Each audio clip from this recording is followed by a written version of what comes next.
liburuaren aurkezpen txiki bat, sortuko dira, zalantzak, egongo dira, igual eztabaidaren bat honen inguruan, baina, honen muinaren inguruan arituko gara, zein da, nolabait, liburu espiritua, eta zer lotura daukan nahi zuzen ere gurekiko da hezkuntza mundurako.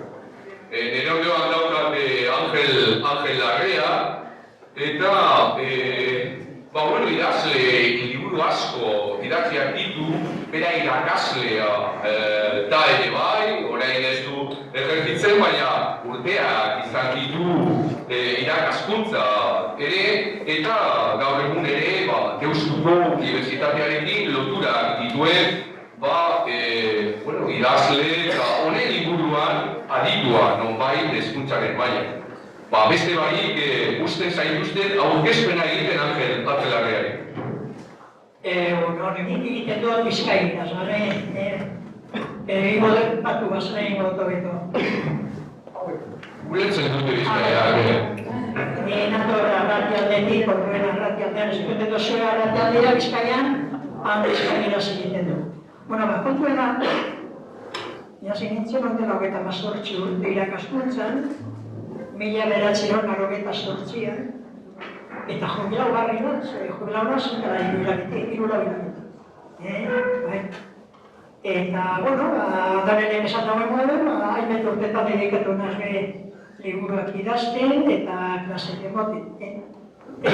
Historia, geografia, zigu gara gizarte zientzetakoak, baina nahi sartu naz munduan, ez dugu ekarri dutxo liburu bet, daneri, Elipiatzita dauko tautela 20 urte, antropologiari buruz, euskeraz.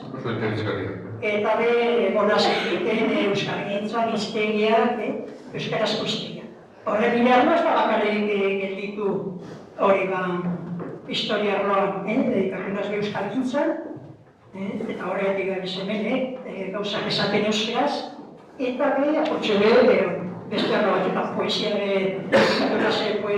apurtxo bat egiten, ganerik.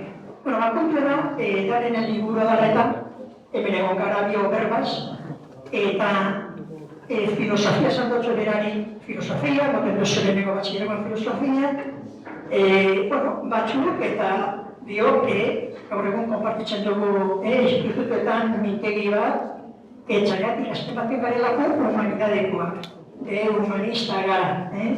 Gaur egun humanista izatea niko gauza berezia da, ez da? Ez da osmosa modan, ez da? Ez da bakaren moda. Nik uste dut, inoiz baino humanismo eskazean aritzen darela munduan. Egia da, zin da ulertu. Ke generazio, ez da? Kurioso da, ni hasi nintzen irakaskuntzan, 98an, hasi nintzen latina emoten. Historia emoteko zegoen lekurik, gerlekurik. Egon nintzen 8 urte zegoen latina euskeraz. Persona marcianoa nintzen, latina emoten euskeraz, marciano bat. Gaur egun ja latina desagertuta dago asignatura bat, kultura klasikoa, antzekoa dana, ez dago zaberrin. Gero jasartu nintzen, lortu gainean oposaketa eta teleklasea, horreina historia emoten, historia ekonomia, hori binuz, gizarte zientzietan. Baina kukala humanista. Ni horatzen naz, doko lagunbe, guk institutuan egon egiten institutuan. Latina eta grekoa, filosofia bizibiztekoa dana. Ze filosofia azten da Grezia klasikoan. Eta grekoa gaur egun ez institututan kendut, institutu batzuk hilgon edo, zentralian ez dago, eta greko asignaturari. Eta lehenago, disiplina humanistetanetan beharrezkoa zan grekoa. Ze behar zinen iturrietara, dokumentu orientaretara, edo, begituten eta, jakiteko, idatzitako liburua. Gure maizioa, filosofian, Platón da beneko referentea.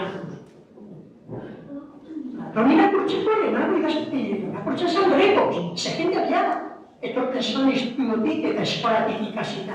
Gaur egun gaur egun ja hori da marcianoren kontua, hok ikasten daudean greko. Ez. bai arkeologoak eta direnak ikastera Grezia bertara. Eta zer daukagu, muga da. Gaur egun, dana da teknologia, daukagu erronka teknologiko, daukagu erronka handia, izartean eta aurkizuna, krisialdiak, baina gu, esan beharko dugu zeo horren gainean ez da humanista garen honbai, filosofialdetik, historialdetik, eta egon beharko gara hor ez da, zui esate, segari da akasleo. Nia nago jode dut, baina, gara izan gara, institutuetan, musikaren. Zoritzarkez, teknologia bilakatu da teknokrazia. Hori da arazoa. Arazoa da zer eragitzen digugun mundu teknokrata bat, non bilakatzen gara, gola gutxi egon gara, gainera komentatzen, uste dut. Bilakatzen gara gehiagin engranaje, puros mekanismos, esango genduke. Eta hor, galtzen da, benetako hausenarketa, kritika, eta nonbait, liburan azaltzen da maiz. Azaltzen galtzen dugu utopia gaitasun, nonbait. Eta horrek, bilakatzen gaitu motzak eta astunak. Orduan, gara nonbait beste gizarte, beste historia humanista, nik ez dakit humanista. Humanismo hori, irurogei hamarkadan genuen espiritu hori erabat transferitu egin da egoera nire ustez itxia, bilakatu gara kuntzak zeo zertan. Hori naharren du, ez zure liburak, uste doztu, libura egiteko, itxapazun, hobeto lehenengo markada horrek eta jama larogitik horrela ez tokikutuko zen ez naz horrega sentidu. Larogeia markada horretik autore batzuk azaldu ziren, perspektiba propedeutika zabala hauek oraindik baten bat azaldu zen. Baina praktikamente desagertzen da, laurogeita hamarkadetik aurrera, nik uste dut mundua bera, azken batez, gure mundua da biz Europa dago ere referente Atlantikoaren estaldikoan, hor hasi zen nire ustez giro teknokrata, ikaragarri bat. Eta hor, nonbait gure pensamentua, gure gaitasun azkartze horrekin, nik uste dut moteltzen, joan zaizkigu belaunaldi, ikasle. Nik hori nabaritzen dut, nik hau egin esaten dien, ematen dut kostatzen zaigula gehiago gauza konprenitzea eta gauzatik ateratzea, nonbait utopikatzea esaten dut maiz. Utopikatu behar dugu gure gaur egungoa dota, eta horreko mugimendu ekinkor azkarra esaten dugu, euskaraz listua azkarra dugu, eta azkarra da neurtu behar dugun, hain zuzen ere hezkuntza. Zoritzarrez, bizitzen ari gara mundu, gehiagin bermatzen ari da ikasgai abstraktuetan, gehiagin motetan matematikaz, pensanez, matematikan edo zientzian, errespetu osoz, disziplinarentzat, nik uste dut beharrezkoak direla, jakina baietz. Baina ordu gehiagik ezen dizkigute ikasgai humanistikoa, nonbait hori, prozeso garatzen hori, ex-campo horrekin garatzen denean, nik uste dut hor sakonkera gatatzen dugu, hobeto ikusten ditugu gauzak, ez dakit, eta humanistagoak biakatzen. Munduarekiko trascendenteagoak edo sensibleagoak. Mundu gogorrak eran bizitzen ari gara horretzen. Nik ikusten dut eta terturietan eta entzuten da, gero eta izkanbide handiagoa. Baina fondoan zin da fondoa, gero eta pobreagoa. Ze fondo humanistikoan ari gara datzen oso denbora laburrean oso erasakonean, eta hori oso eskagarria da. Eta nik ipuriko nokez adibide batzu. Zer gertatzen da? Eta zer gertatzen datzu etzu hori behe gaztetxo hori? Arreta falta. Ikusten duzu, pelikula da filme bat, jendeak ezia aguantatu ordu bete. Pelikula bat ikusten. Bide bat. Egunkari batean, 90 segundo, ja Galtzatu da, ez, behar beste goza. Zelan gauzen, sartuta, konsumismo horren abiadurakaz, eta ezin gara, ezin dutxogu dedikatu fenomeno horri denbora gehiago ez. Dugu gure horretan. Ezin baino konservatu horretan, zena izango gara kapaz irakurtzeko liburua. Hori ezinezkoa. Horren liburuak eta ez da gure irakurtzen, edo formato digitalean edo paperean, gure etorkizuna, hemen oso etorkizuna arriskutsu du. Ez dugu manejatzen behar bezala pensamentua. Pensamentua astundu egiten jaku, eta hori azken batez islatzen da gerora esparru akademikoan. Esparru akademikoan gehiago kostatzen zaigu. Programazioak betetzea espresante bilakatzen zaizkigu. Zergatik? Pues porque taldea ez doa, programazioak, 10 urteko programazioak, gaur egungo programazioak ez dira nahikoak.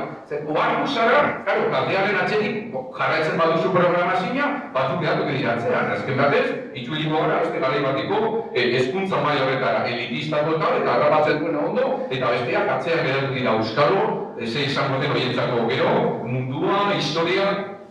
Orduan, askuntze horrekin gero, beradekoakio bat sortu behar da programazioekin egokitzeko benetako errealitatean gabizen, zuk esan duzun, askuntze horrekiko pertsonekin, gazteekin. Ikusti dut hori irakasleak oso responsabilidade handia daukagu da. Hori normalian esaten da beti. Unibertsitatea ailegatzen den ikaslea eta persona bat heldua. Bere txotekaz ja buruan daukazu ja zure pentsamendu bitxi gora behera egin. Non dago zure izakera, zure personalidadea? Egiten da hori 12-18 urteen artean. Ze justu edade adin horretan. Eta gu bat irakasle. Udurkago izugarrizko responsabilidadea. Normalian enako esaten zantani, intelektuala, zirela oso importanteak izatean, referentia zirelako de intelektuala. Euren maila, euren ezagutza mailagatik eta gaur egun dagoz intelektuala. Eta desagertuta da, drama bat da. Hor ideologia esatu dako, politika esatu dako sakon-sakon, zoritzarrez. Baina irakari oketen gauz irakarreo, hezkuntza publikoa, euskal hezkuntza, eta daukauz programak emoteko, oskotan lan kurioso, baina egineko dugu zio gure gaztetxoa bestela, etorkizun, bakarrik teknologiak zuk esan duzun moduen. Gainera hau zabaltzen dabi ez bakarrik, nik liburan ondo azaltzen dut, daukagun askuntz honekin, nik uste dut, nonbait, sortu behar da aldakuntza, ez dakit irautza eta desgaztatuta dago hitza, nik ez dagoen duke gogo aldatzeko apur bat, eta hor sartu beharko lehike nire ustez lehenengo hezkuntza. Lehenengo hezkuntza batez azken zikloa, 5.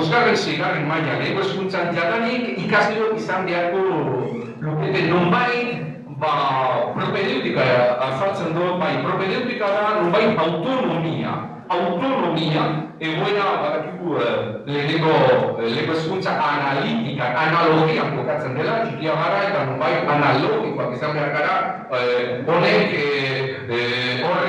lotura. Eta gero, bigarren hezkuntzan nonbait sintetikoak izan behar gara. Hau da, zenbait adartze horretatik ateratzea, amankomuneko edo elemento kompositibo nonbait sustraitzen dena. Hau luzatzen da ere, nire ustez azken urtean unibertsitateetan. Unibertsitateak ere bilakatu dira, nire ustez bilakatu dira nonbait lanbide heziketako zentroak. Galdu egin da unibertsitat filosofia zabal hori, non irakasten zena zen beti perspektiba adartsuak, sortzea elemento batetan. Eta hori da propedeutikaren asmoa. sortzea beti nonbait adartze intelektual bat jakiteko zure egoeratik nonbait nola egon daitezan irteerak eta ez geratzea monologia definitoria batean, non honek suposatzen du horrek. Honek suposatzen du horrek hori. Perspektiba unibertsitas hori ere unibertsitatetan kutsatu dira eta bilakatu da pragmatismo teknokrata edo nonbait aluso esaten da moduan. Eta hori, pues, horrela dugu. Hortaren badakik hortagoak dago politizazioa da, ikusten dugu Espainian, azken urtetan, 22 unibertsitate pribatu zabaldu direla Madrid batez behin. Eta unibertsitate publikoa, gero eta pobreago dire rekursoetan. Horren hor da argi dago zindan interesa. Ateratzen diren lizentziatu nivela oso kaskarra, baina ez hori izan importantea. Gero eta horrengo da masterra, bai izango da garrantzitsua masterra. Unibertsitatea, horren aziztako supermarketa lan postu bat. Masterra egaz da, hor dago kontuen. Horren zen pasatzen da, baina karo, zintzu dira hor espezialaria. Zientzia teknologikoa, baina humanidadia postu guzti ez pintatzen. Guz gara ja garrantzitsua. Eta hor dago problema bat, Arazo handia.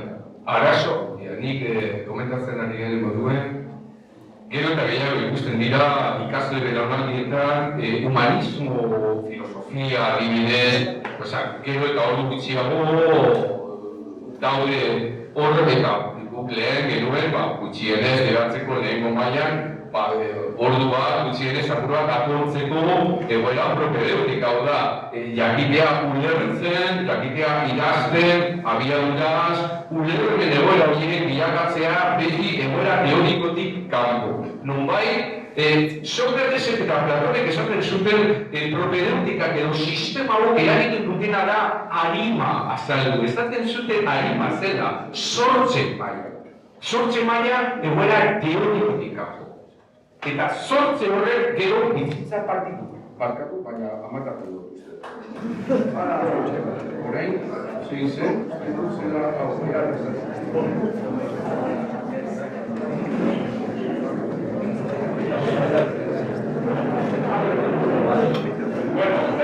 Una bera horretan datza, bakotzen politiko. Horretan datza, boska, ez da? Soilik gertatzen baldin bada, esparru, soilik garatzen baldin badugu, esparru memoristikoa pensanez, ikasle baten solventzia akademikoa, nagustasuna, errezitamenduan edo mobilitazioan legokela akatz galantara, bizitzen nahi gara itxusen ere momentu historiko horretan, non pentsatzen dugu ikasle batek ondo memorizatzen baditu edo azken momentu notorak ateratzen ditula eta ikasle hona da. Sortze maila intelektuala bereziko garrantzia dauka eta horrek deko esparru filosofia, humanismoa eta barreko ikasgaiak nonbait sortzen da hori izaten dudan moduen, jara, lehenengo historikoki izan zen, gara guztuna izan zen tal Gorgias. Gorgias da Sócratesen aurreko zaharra bazan, zen presokratiko ezagutzen ziren Gorgias eta Sócrates. Gorgias gero joan zen apenas era.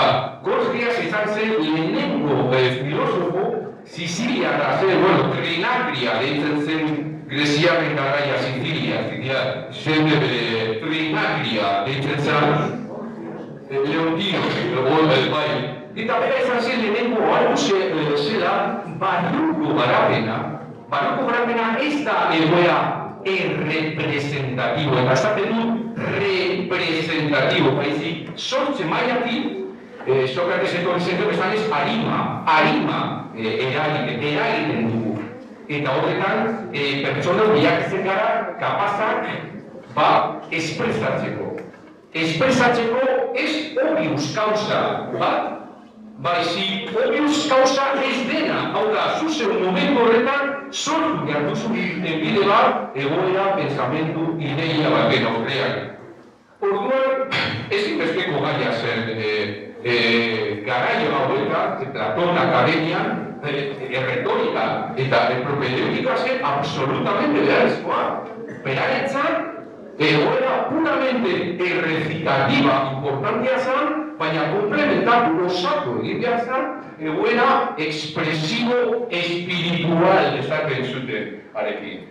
Beraz, expresibidade horrek, bezainbesteko pisua zeukan nola jartzerakoan. Hori, gero eta gehiago desagertzen ari da gure sistemaretan eta desgraziadamente nik zoritzarren izan beharko dut nabaritzen zaiola ikasleari astuntze aratagoa ez da ieskor hori ez da bilakatzea ieskor arazo baten horrean dita batean konpontzea eta ateratzea movida edo historia horretan. Yo no sé la curchen, porque con Arenago, Platone jarri buruz, liburuz hau, ez dago eginda publiko orokorrenentzat, ez da persona espezialistentzat. Horren bere estilo oso ulergarria da eta importantea da, bai, filosofoak ez garen dintzako. Eta hor komentatzen dago, berak esan dago modu, ganek esan dago modu, Platonek ekarri egiten dago harimaz. Eta harima horren barruen sartzen du eskuntza munduan. Ze eskuntza bera da lehenengo akademia. Lehenengo gaztientzako sortuko dagoena mundu, gure mundu honetan, lehenengo eskola esango dugu, bere pista, harima, konzeptu horren barruen, da eskuntza eta berak esaten du irakarle baten, hori eskuntza horretan, amodio egon behar da, transmisioa, ezagutzaren transmisioa. Eta hori da, gero eta gehiago falta dana, ezagutza. Nivela daukaguz oso basua. Eta nivel basua, ezagutza da. Ez da berrize ezagutza zientifikoan. Orokorren nabil esaten, eta humanistikoan asko zandiagoa, zehor prestigioa bajatu da, pilo azken hamarkadetan. Dator nire digarren puntua gure nagoen agor komentatu zuokaz batera, eta da espiritu kritiko. Gure espiritu kritiko espadaukagu irakurita eta zindakuta ikasita gure moizuen filosofia. Ez dugu, kritika, benetako kritika, nik esaten dut, gu ez gara baztertzaileak, nik ulertzen dut kriterioa. Eragiteko hori izan behar dugu, minimun akademiku, minimun teoriku, de acuerdo. Hor guztiak adostu behar dugu, teoria behar ez pasaigura, ikasi behar dela, memorizatu egin behar dela, eta nonbait menperatu egin behar dela, egoera historikoak, eta bat, ados. Baina historia da, soilik horrekin ez dugu benetan intelektua behar ezala osatzen. Historia da hori, eta ez badugu lantzen beste esparru hau, beste esparru sortzaile hau. Nik badago neska bat, katalan bat esaten duela, ez bagara ohitutzen eta ikasten iraunkorki jaiotzen ari garela. Eta jaiotze horretan dokumentatzekoa atzean utzi eta ikasi orain gertatzen zari zaigunarekin. Ez badago nonbaiteko gaitasun expresibo propio. Ez badago izango gara, nik alegoriko median zartzen du izango gara bibliotekario honak. Hau da, bibliotekario honak esango dugu memoristika eta esperientzia bermatzen direnak bete-beteak. Hori ez da nahikoa. Ez da nahikoa. Hor izateak gara, ez dakit, eta hori gainera, esan behar rau, sistema propedéutikoa ez da bere ganatzen egun batetik bestera. Hau da, eragitea ikasle baten gainean, eragitea sistema erretoriko bat, menperatzea eta lortzea egoera espresibotik gero eta kriterio gehiagoz zure momentuzko selektibitatean daukate azterketa filosofian, nahi zuzen ere gero eta gehiago zorrozten ari dira filosofiaren historia azterketa jada aurten jarriko dute galdera bat, 4 puntuko balioduna, non egin behar da norabaiteko benetako teoriaz gain teksto baten inguru esposaketa. Esposaketa, benetan gogorra argudiatu behar da, koherentemente, autore baten tekstua, autore baten Platonek hitz egiten du igual ez da Udaberriko loreaz. Baina Udaberriko lore horrek, transversalitate esan du benetoria erabat estriktarekin eta izan behar gara transversalak. Transversalak konstantemente mugitzen. Ez badago puntu hau, puntu sortze hau.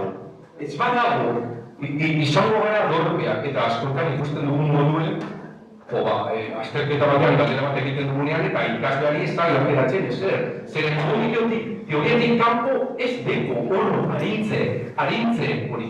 Eta askotan urbildu behar natzaio eta esan behar dio, ideia gorkitoa, eta jabadoa burrak dirazten. Lagundu behar zaio ikasleari ni normalean egiten dut, laguntzen dut, zer interesatzen zailana da, ateratzea hor batuko prologium hori, venga, atera. A ver, sí, en fin, horko egoera mugitzen gara. Ez da, hor, benetan, triste ikusten dugu historia, baina momentuak gabiz, salaketan, ensaio polita bat, honen inguruan sortzeko eta pentsatzea, memoristikatik kanpo, bada mundua, bada universo, existe la vida, más allá de lógico, ¿verdad? Orduan, ez da erresta, teknika hau, ez da bat ere erresta lortzea zure kabuz, selektibitate estaten gudan moduan, sortu behar galera bat, 4 puntukoa balio galera ezagin, azterketaren importantena, azterketa horretan, osatu behar da, argudio kontra argudio, eta gogoeta, ez decir, eskatzen digute capacidad expresivo retórica potente bat. Gutxiko da bera, bederatzerun hitz oso horrela begitean, bederatzerun hitz sortu behar ditugu ordu eta erdi batean. Zer esan nahi dudan horrekin? Ikasleak ekosten dira lehenko hezkuntzatik, eta esaten duzu idatzi gauza baten inguruan, eta 15 minututa igual 20 hitz, 30 hitz, baino ez dira kapazak azaltzeko. Daukate exposizio benetan retoriko eskasa. Eta batxillergoan, hauek badakite, zediran batxillergoan ero maio ikaslea, topatu dira arazo honekin, daukau arazoa espresatzeko teksto baten ingurua galdera bat, eta galdera bat gainera 70 hitz. Benetan, teknokratiak eragiten dizuna da hau. Osea, goatzen naiz, tebeatzen lego maiatik, laugarren maian ematen ditu filosofia klaseri, balor zetikoz eta aieratzen ginen batxillergora, eta ginen benetan idaztunak. Orain, benetan hori desagertu da, eta programazioa lagundu behar ditu, porque lehentasun hauek jaten dute ordu asko hauek eramaten espresibidade akademiko batea. Konponketa da, zuk esan duzun, politikoa, izan behar edo soziopolitikoa gutxi. Hori da, gutxi gora bera, Platerto liburu horretan, nire liburu horretan, izan behar dut, kritikoa da baina existitzen dut ez da baztertzailea, zentsu nibeltzeko batean, dialektika nahi, de acuerdo? Dialektika, oda ez dualismoak, baizik perspektiba dialektiko, non gauzak ondo, konpaginatu egitean. Baina gintzen dutenak dira esparru politikoak eta zoritzarrez, hauteskunde bakoitzak, aldakuntza politika dakor eta hezkuntza aldakuntza dakor ere bai. Orduan ez dago inon uniformismoa benetan mantentzeko hezkuntza sistema al margen, egoera politikotik kanpo. Sistema politiko bakoitzak esartzen du berea eta horrek trastoke gogorra eragiten dio hezkuntzan. Oran da tamalez zuritzarrez. Nik gure segidu jarraitu, eta ekarri diote daneni, filosofo bat, Kataluniarra, berak ateratzen da liburu txiki laburtxoa. Gazteitzako, ze gazteak ikusten dabe, liburu handiagoa, eta ja, azten dire, ez, gizotuten ez. Laburtxoa, eta bera dira bakartean, Barcelonako Universidad Autonomoan, ez da? Eta berak zinten hau, idatzen dira paragrafo luzeak, egiten doz aforismoa, esan dira burra. Eta hau egona zirakurtzen azken boladan, horren hau jubilaute eta doko denbora egilean erakotziko liburua, etxan apadazen liburua. Azken dedikatzen az bizita turistikoak egiten, ez da antolatzen bizita turistikoak guia moduan.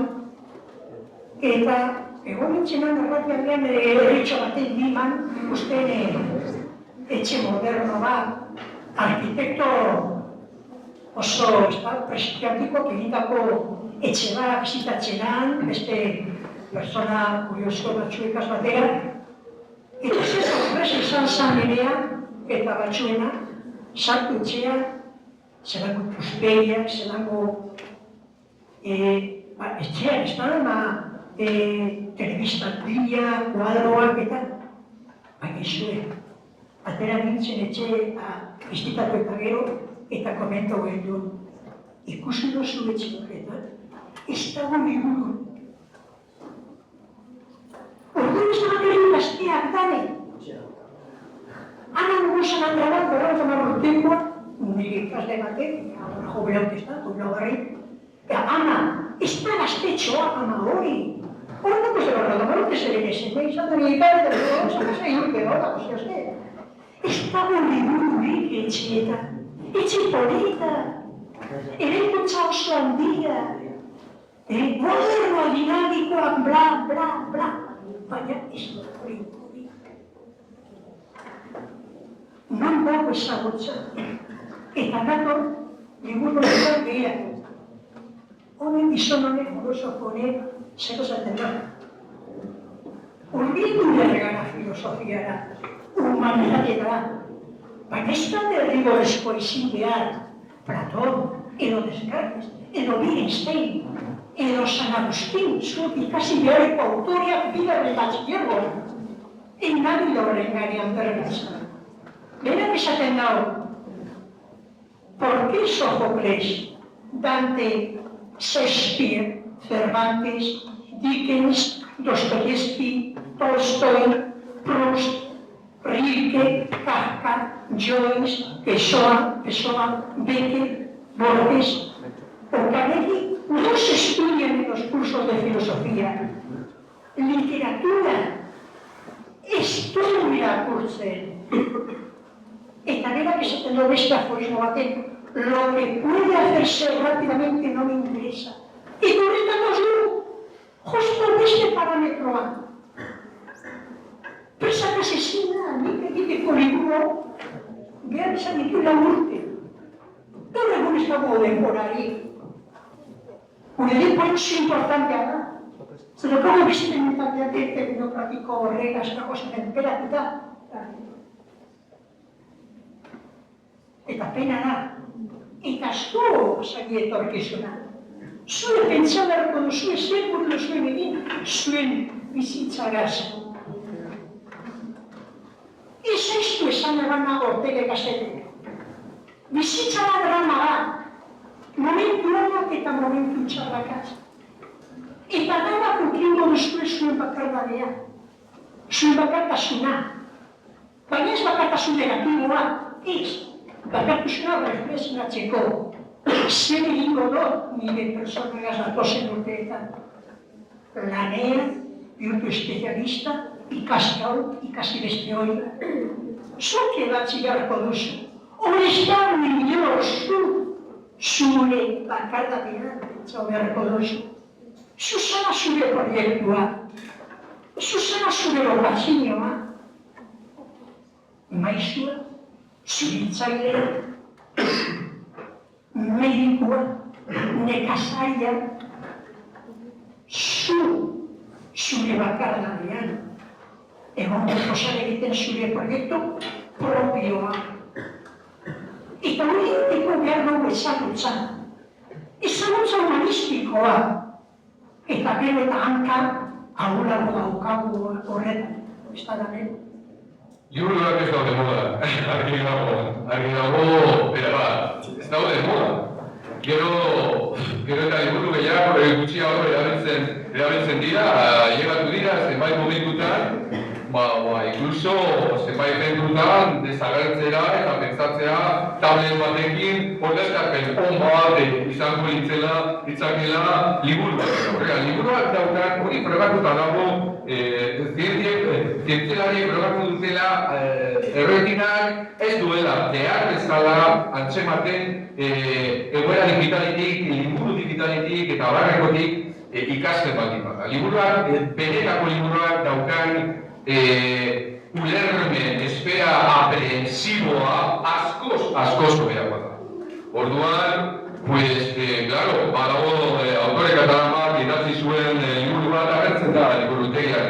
Gazte da, igual, horrein bat hogeita gutxi urterekin idatzi zuen liburua Nos quieren más tontos, ¿verdad? Esaten zuen liburuaren izena, eta bertan, hain zuzen ere, azaltzen du nolabaiteko aldakuntza digital hasi zen tresna moduan eta horren da sine qua non bat. Hau da, bai edo bai erabili behar dena, eta bertatik filtro, iragazke, horretatik pasatu behar zara, edo bestela, ez daukazu etorkizunik, gaur egun, hezkuntza mailan, guztiak izan behar dugu, inkluso, PBI digitala, gazerik emon ahal izateko, eta hor dago, nolabaiteko, hor fondoan, imposizio, esango genduke gozo, baina imposizio, azkenan. Zuk esaten duzula da, hori etorri eta burure, hauten bihurtu dara, ia berzider bat, eta da filosofo gazte batik Espainiatik niri lagun batzuk esaten duztia, gobernatu gaunetarako nik irakurtzeko gabonetan liburua, ze normala jende asko partzen dozo pork egun batzuk ez da gabonetan, egoteko familiegaz eta nik ez nagoen, erosi nagoen, eta hilabete edo, eta izan zen gabipiko filosofo gaztearen era de idiotas. Estamos en una era en la que hay cada vez más idiotas. ¿Está? Astunak, nik motza, ondo impertsionatzen dugu, bizitzen ari gara mundu impersibo batean, imaginak, gertatzen dela ja dena hartua daugu. Hau da, ez dugu pentsatu behar, zeren imaginak eginda ematen dizkute, ez dago sortze prozesua, dena eginda ematen dizkute, eta horrek, claro, honi ematen dion emaitza da, nolabaiteko egoera pasibo batean zuzeu, adime kolektibo nonbaiteko zera abilezia. Claro, dena emonda, jasotzen dugu gero eta gehiago. Orduen, ez dago biderik, eta horregatik, gero, guk institututan nabaritzen dugu horko estando sistema horrek eragiten duen ala postre, azken batez eragiten duen pertsonekan. Astun eta hori erosoa, ez dugu pentsatu egin zertara, egiten duzu horrela mobilean eta ja baduzu imagen berri bat, historia berri bat, azken batez gauz hor, jolazten beste baten ideiekin, baina zeu ez duzu babes sortzen, zagoz parte hartzen. Zagoz gera pasiboa.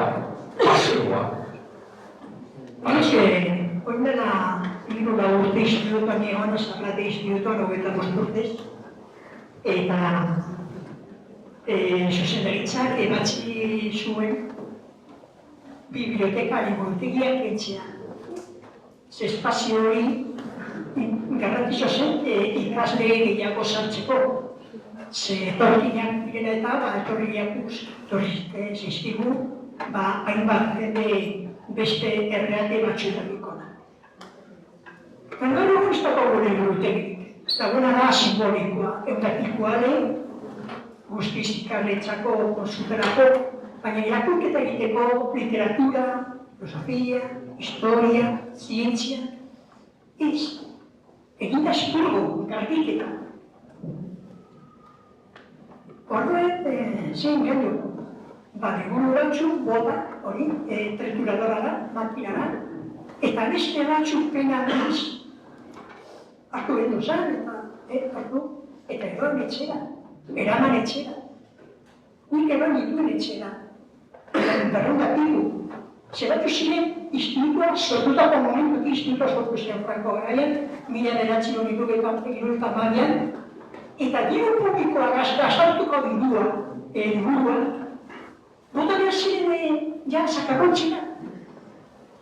Hori, nizako zen hona pezinean, hori egon esfortzu publikoa, gure guztionien impuesto zerakaz pagauta liburua, erundapeko eta hundapeko liburu, eta trituradora da, nik batzuk hartu dituen, kutsuet egoera honean eman ziren, eta handauko daz, etxean, erosi dagoen bilbegitxo bat, etxeakitako lekurik da liburua sartzeko, ze liburuak okupatzen du espazioa bat, hori da bere problema. Zango dugu problema. Honan gauz institutuetan, honan gauz institutuetan. Oso gara kristiana. Salatu behar da historia hau. Hemen gabiz, apoloan argi eta garbi, esateko, ez dakit ez da lurtarrak ematen dugun zuta bero hemen hitz egiten, historia batean benetan aktualitaterik ez duen koska batez. Ez dakit benetan hemen txakorretek moduan nabizera, historia serioa da, ezinbestean. Gainera, nik uste du, esparru goiko, esparru paralele kontutan hartzekoa, eta benetako esfortzua egitea itzultzeko formakuntza. Benetako formakuntza sistema batetara, kontutan hartuta, ez hori esparru puramente abstraktua, ikasgai puramente abstraktuak. Hori ere ebatzen da, eta ere kritikoki azaltzen da, nik uste dut kurrikula gaur egun presio gehiagin dauzkagu institutoetan, irakasledo barua, presio gehiagin dauzkagu kurrikuletan. Eta sartu eta egin behar ditugu beste gauzak eta askotan galdu egiten ditugu benetako hezkuntzaren espiritua. Zer esaten ari naiz? Adibidez hezkuntzetan esaten dugu inguruan. Argi eta garbi, nik urtez urte, aurten ez dut ematen baina monaz, urtetan bigarren batxeikoan bere moten, klaserik, eta izan ere kejatzen batxeiko bigarren mailan joseiu, ezazpi, bizitzasoa interesa ikasten, sentitzen dut hau da kritika, hau da despektibismoa, izango nenuke kritika konstruktibo bat. Kejatzen batxeiko bigarren mailan esan ez joder, ez dut hiperrik ere itxegiten ikeresez. Eta errepikatzen ari gara, maiz, askotan, gehiagin egoera gramatikala ez duk esan duzu. Eta literaturan edo eta bat. Hau da, gramatika, lengua ematen duzunean, gehiagin paratzen gara, esparru puramente teorikoetan, arkitektoniko eta galdu egiten dugu, adibidez, literatura, ikasteaz, emaik idazle, estat espainolekoak, euskarikoak, europakoak, galdu egiten dugu denbora hori, justu emateko, claro, selektivitateak agintzen du, eta hor, selektivitateko da, nonbait, benetako arresia hezkuntza horretik. Ailegatzen dira, ingelesan eta hezkuntzetan noroan, ailegatzen gara batxutan, inkluso euskera mailan B, ailegatzen gara sistema batxuko bigarren mailara, eta nahiko eskaz aritzen gara. Horretarako egon beharko ziren ebaluaketak, eta ebaluaketak teoria barik eta soilik berba eragiten. Agian, ez dugu zertan jarriko hain zuzeneko kalifikazio numeriko hiek, ez da? Eta sartzea perspektiba apur bat ekspresibo horretan. Ikasleak bukatzea batxillerko bigarren mailan, egundoko berba, dinot, berba fluido, bategaz, ingelesan, demagun edo ez dizkuntzetan ari bazara, baina egatzen gara, gramatikaz superondo, gabilondo, baina gero resulta, selektibitateak agintzen duelako, baina gero ez dugu ditzen egiten. Eta berdin gertatzen da, hainbat ikasgai abstrakto lengua, adibidez, irakatu da gramatika, sintaktika ez dakizen, eta noiz paratzen gara benetan ebaluaketak egiteko literatura. Aunque sea puntuaketa simple bat ez. Dena da zenbakia, dena da nota finalistiko bat. Hor dago zeo horreli dago. Hor dago destroze bat historikoa perspektiba akademikoan. Eta hori zalatu, aipatu egiten dute, ere liburuan, esanez, igual, ez dakite, zuzera aldatu behar da, pensanez, guk sortu behar dugu benetako formakuntza, benetako eskuntza liburuak esaten duen bezala, komentatzen duen moduan, ez hain estandara, ez da? Ez hain,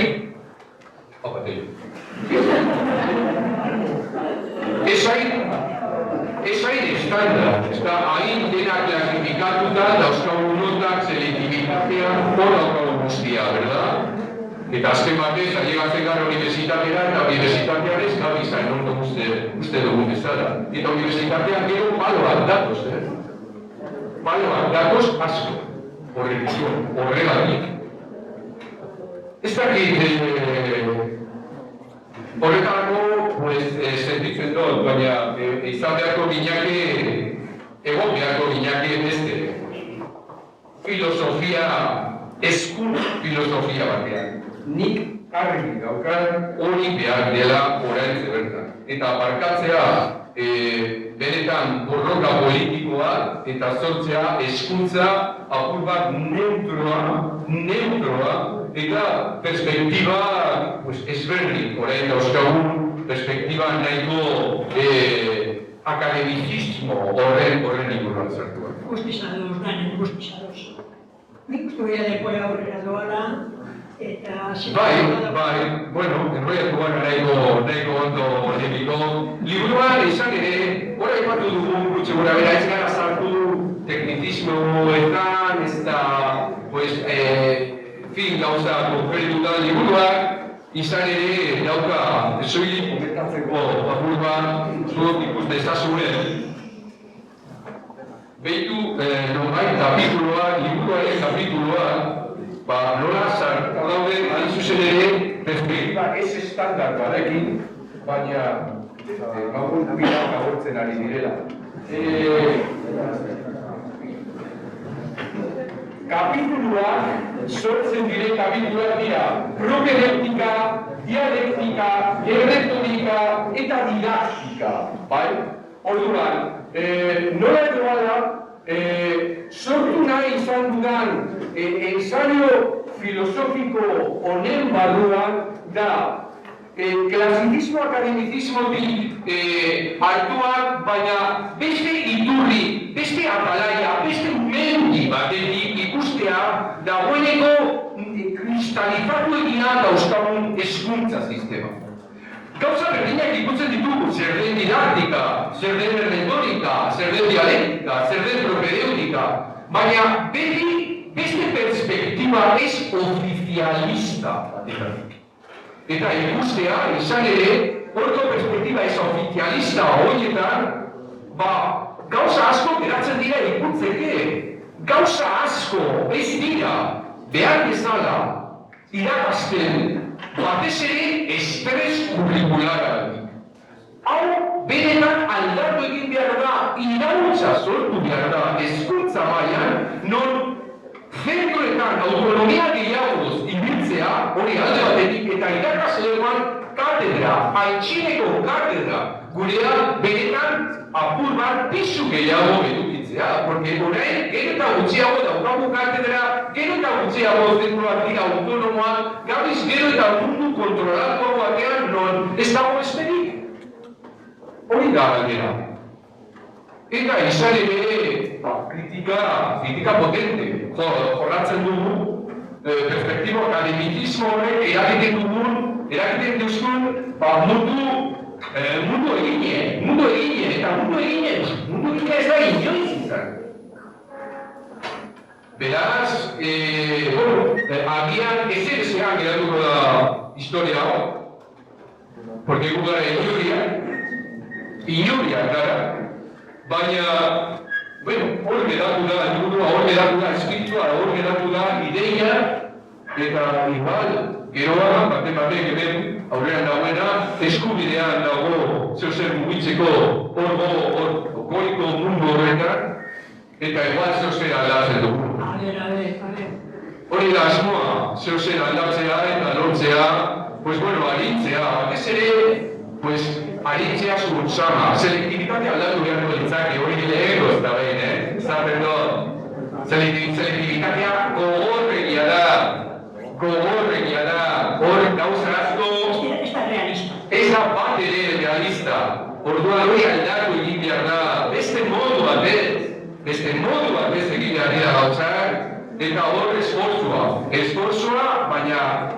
baina behenik, porque gu ez gara presenteak ordoia. Agian, hori zaratzen dut liburuen, mundu soziala, hori aipatu dugu orain, distopia eta utopia azterketan berri egin duguna, mundu soziala gero eta piztu bitxiago dago, gero eta mundu politikoago batean bizen ari gara eta hor agintzen. Politiko eta kaskar. Kaskar? Bai.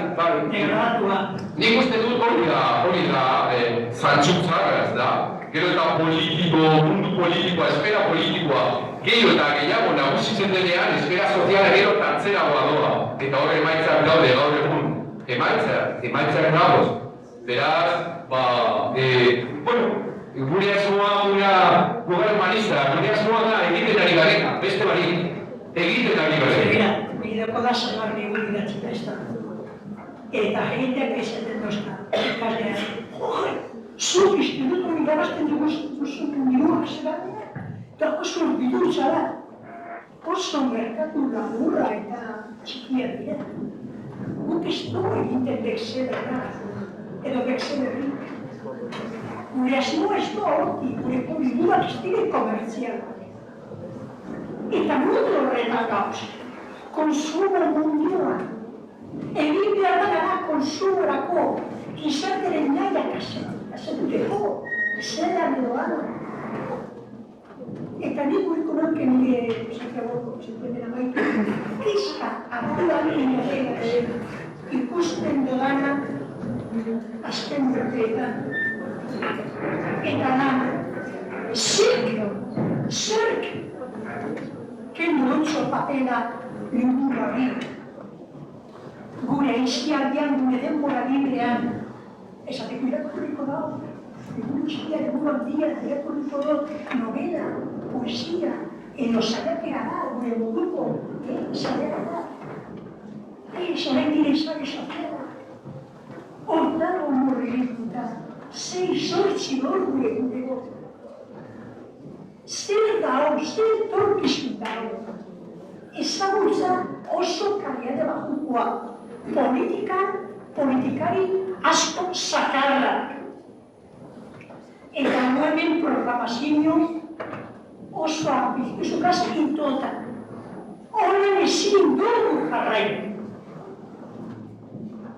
Eta gainera, zer pasaduna, sare sozialetan sartu bete-betea, eta gu, hain, beti gondora, rekordatizio, nire privatizatea, nire mundu privatua, zaindu behar da. Nire logela desartu, nire korreoaz begiratu, eta zer egin dugu, saldu zoguz, gaurko munduan dagozen enpresa teknologikoei gure intimitatea. Ez daukagun intimitaterik. Bihurtu gara objeto konsumo, gu hemen dauzkakotan. Badaki egiten dugu beti argazkiak eta kontatu dugu ja. Zetaruko ez dugu behar libururik, kontatzen dugu gure argazkietan, egiten dugu sare sozialetan, eta hor dago gure intimitatea, gure familia, gure txakurre, gure edozer gauza. Eta esaten dugu ez, mundu pribatu zaindu. gure buruari gabizten harriak gertatzen. Hori gabizik egiten, da egiten gurtza. Eta ongan gurtzara, si oso persona ingozoa gara, lagona oso inocentia. Eta enpresetan dago ingeniero eta goringo oso azkarra, eta gure etorkizuna zalantzan da. Espero dugu gustokoa izatea, izan da aurkezpen berezia, bale? Ez da ofizialismo aurkezpen liburu arrunte, nonbait sortu dugu, baina, esango genuke ezbai apur bat horien inguruan, eta espero